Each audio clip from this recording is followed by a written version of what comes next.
আচ্ছা বাবাজি, তোমার জানি কি কিসের ব্যবসা একটু ভালো করে বলো তো দেখি। ও আঙ্কেল, আপনি আমার ব্যবসা সম্পর্কে জানতে চাচ্ছেন না? জি জি। আসলে আমার অনেক ধরনের ব্যবসা আছে। যেমন? এক্সপোর্ট ইম্পোর্টের ব্যবসা আছে। তাছাড়া আমার আমেরিকায় বাড়ি আছে নিজস্ব। আপনি যদি আমার সাথে সম্পর্ক করেন, মানে আপনার মেয়েকে যদি আমার সাথে বিয়ে দেন, আপনার মেয়ে সুখে থাকবে।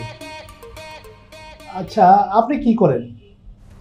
আমি কোনো বিজনেস বা ব্যবসা বাণিজ্য করি না, তবে আমার এই উত্তরাতেই 5 তলায় বিল্ডিংটা আছে। আমি এই তলায় থাকি আর বাকি 4 তলা ভাড়া দিয়ে রাখছি। ওই ভাড়ার টাকাতেই আমার সংসার চলে যায়। ও আচ্ছা আচ্ছা, তার মানে আপনি এই বাসা ভাড়া দেওয়া যা ইনকাম আসে সেটা খান, তাই না? জি। আচ্ছা, কিছু মনে করবেন না। আপনার ছেলে কি করে আমি জানতে পারি? মানে আত্মীয়তা করবো তো, সেজন্য সব জেনে নিলাম। আমি হচ্ছে ঢাকায় 4টা কোম্পানির জিএম পদে আছি। মাসে ম্যাক্সিমাম 80 থেকে 90 হাজার টাকা স্যালারি আসে। ভালো ভালো। তো আপনার মেয়েটা তো আমার পছন্দ হয়েছে। আপনার মেয়ে কি কিছু করে? আমি আমি কিচ্ছু করি না, পড়াশোনা করছি। হয়তো আপনি আমার সম্পর্কে জানছেন যে আমার স্ট্যাটাস, সয় সম্পত্তি, আমার টাকা পয়সা কোনো অংশ কম নেই। তো আপনার সাথে যদি আমি আত্মীয়তা করি, সে তো মনে হয় আপনি কিন্তু একদম, মানে কি বলবো, গরিব। হ্যাঁ হ্যাঁ বাবাজি, আসলে তোমার তুলনায় আমি অনেক গরিব। তবুও যদি তুমি আমার সাথে আত্মীয়তা করতা তাহলে আমি খুব খুশি হতাম আর কি। হ্যাঁ, আপনি যদি আমাদের সাথে আত্মীয় করেন তাহলে আমার বোন সুখেই থাকবে। আপনি কি আমাদের সাথে আত্মীয় করতে চান? বুঝতে পারছি। যদি আপনারা আমার সাথে আত্মীয় করেন তাহলে আপনারা অনেক খুশি হবেন, তাই না? জি। তবে আমার যে কিছু শর্ত আছে। শর্ত? আচ্ছা ঠিক আছে বাবাজি, কি শর্ত সেটা বলো। আপনি যদি মানতে পারেন তাহলে আমি আপনার মেয়েকে বিয়ে করব। আমার প্রথম শর্ত হলো, আপনার যত সয় সম্পত্তি আছে সব গরিব দুঃখীদের দান করে দিতে হবে। আর দ্বিতীয় শর্ত হলো, আপনারা সবাই আমার সাথে আমেরিকায় চলে যাবেন। বাবা, তুমি ওনার সাথে রাজি হলো না, কারণ আমরা তো ওনাকে ভালোভাবে চিনি না। উনি বললো আর আমরা আমাদের সয় সম্পত্তি সব কিছু দান করে আমেরিকা চলে যাবো ওনার সাথে। আর আমাদের তো আমেরিকা কেউ নেই। তুই তো ঠিকই বলছিস বাবা। বাবা, প্রয়োজনে আমি ওনাকে বিয়ে করব না, তারপরও আমাদের এই সম্পত্তি তুমি কাউকে বিলিয়ে দিও না। আরে মা, তুই থাম।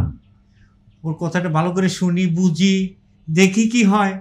তুই আগেই না করিস কেন? আমার একটু বুঝতে দে। আঙ্কেল, এখনো সময় আছে, আপনি বিষয়টা ভালোভাবে বুঝুন। আপনি বাংলাদেশে আছেন, এখানে আপনি যে জীবনযাপন করছেন এটা কিন্তু একদম ভিখারির মতো।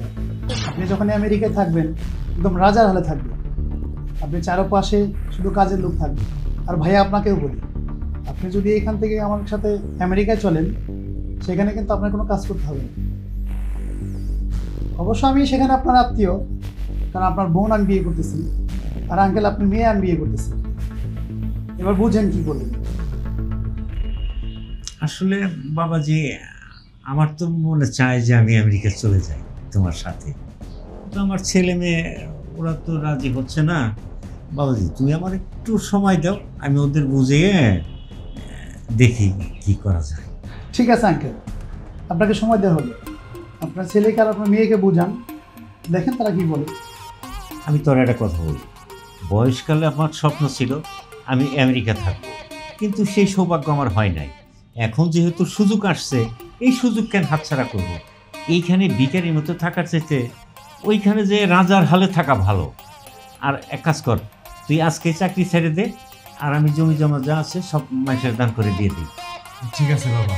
ভাইয়া, আমরা রাজি, আপনি আমাদের আমেরিকা যাওয়ার ব্যবস্থা করেন। Good decision. ঠিক আছে আঙ্কেল, এবার আপনি মেয়েকে জিজ্ঞাসা করেন সে রাজি আছে কি। মাসাদনি, তুই কি বলো? তুই আর এইখানে অমত করিস না, আর আমরা তো যাচ্ছি তোর উদ্দেশ্যেই। হ্যাঁ চাঁদনি, তুই রাজি হয়ে যা। তোমরা যেহেতু রাজি, আমিও রাজি। ঠিক আছে বাবাজি, তাহলে আমরা রাজি। তুমি আমাদের আমেরিকা নেওয়ার ব্যবস্থা করো, আর এইদিকে আমি জমি জমা যা আছে সব মানুষের দান করে দিই। হ্যাঁ ভাইয়া। হ্যাঁ হ্যাঁ অবশ্যই, আপনি এক কাজ করেন, তাহলে আপনার সয় সম্পত্তি যা আছে সব দান করে দেন, আমি আপনাদের যাওয়ার ব্যবস্থা করতেছি। এই মেয়ে, আপনি 10 মিনিটের কথা কই 1 ঘন্টা ধরে নাই, আপনি আমার গাড়ি ভাড়া দেন।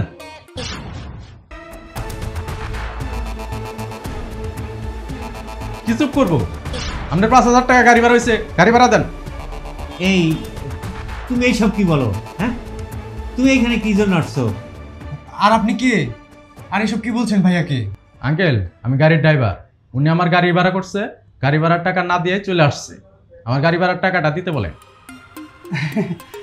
আসলে কিছু মনে করেন না। হ্যাঁ, হয়েছে কি, আমার ড্রাইভার তো পার্সোনাল, আর কিছু টাকার প্রয়োজন, সেই জন্য চাইতেছে আর কি।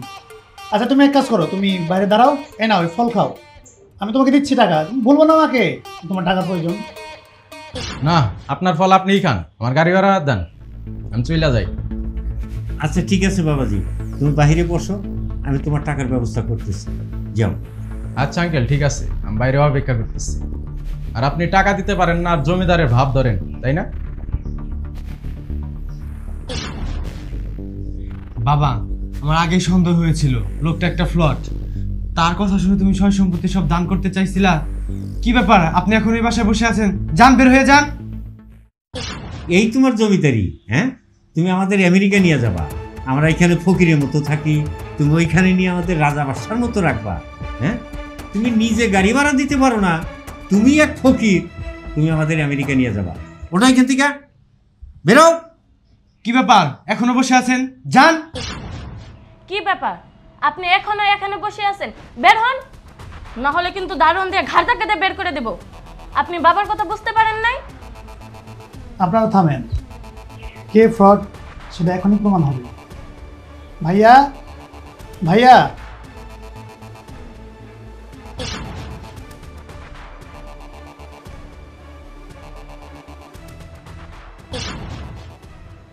দেখেন তো ওনাকে চিনতে পারেন কিনা। কি চিনতে পারছেন আঙ্কেল? আপনি আমার বাবাকে বলেছিলেন সমস্ত জায়গা জমি বিক্রি করে ঢাকায় গিয়ে দুজনে ব্যবসা করবেন, কিন্তু আপনি কি করলেন? যেদিন আমার বাবা জায়গা জমি বিক্রি করলো, ঠিক সেই দিনই রাত্রে আপনি সমস্ত টাকা পয়সা নিয়ে উধাও হলেন। আর আজকে আপনি এখানে গাড়ি বাড়ি করে অনেক আলিশানভাবে আছেন। আজকে আমি আমার ছোট ভাইকে দিয়ে আপনাকে ধরছি।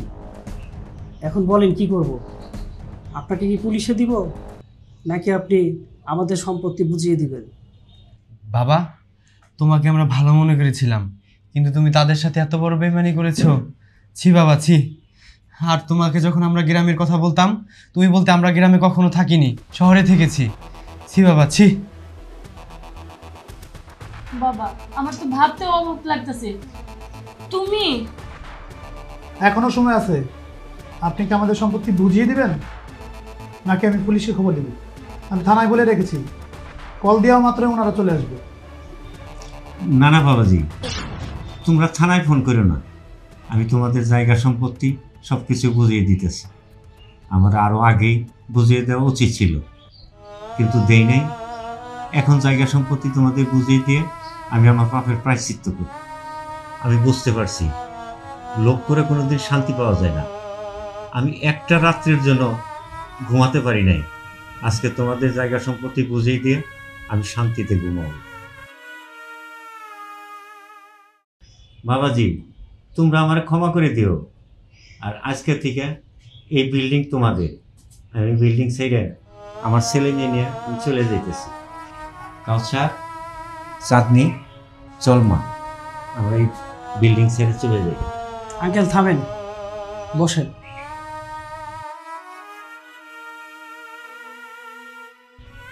আপনাদের কোথাও যাওয়ার দরকার নাই। আমরা চাইলে আপনার বিরুদ্ধে অনেক ব্যবস্থা নিতে পারতাম, কিন্তু তার দরকার নাই।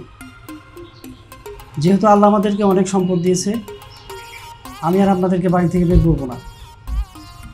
আর আপনার মেয়েকে যেহেতু আমার ছোট ভাই পছন্দ করে, সেহেতু আমি আপনার মেয়ের সাথে আমার ছোট ভাইয়ের বিয়ে দিতে চাই। তুই কি বলস? ঠিক আছে ভাইয়া, যেহেতু তুমি ক্ষমা করে দিয়েছো, আমিও ক্ষমা করে দিলাম। আর ওনার মেয়েকে আমার পছন্দ হয়েছে, আমি ওনার মেয়েকেই বিয়ে করব। আলহামদুলিল্লাহ। বাবাজি, তোমরা বসো, আমি তোমাদের জন্য কিছু খাওয়ার ব্যবস্থা করি। আর কাউসার, তুই এক কাজ কর, তুই বিয়ের আয়োজন কর। জি বাবা।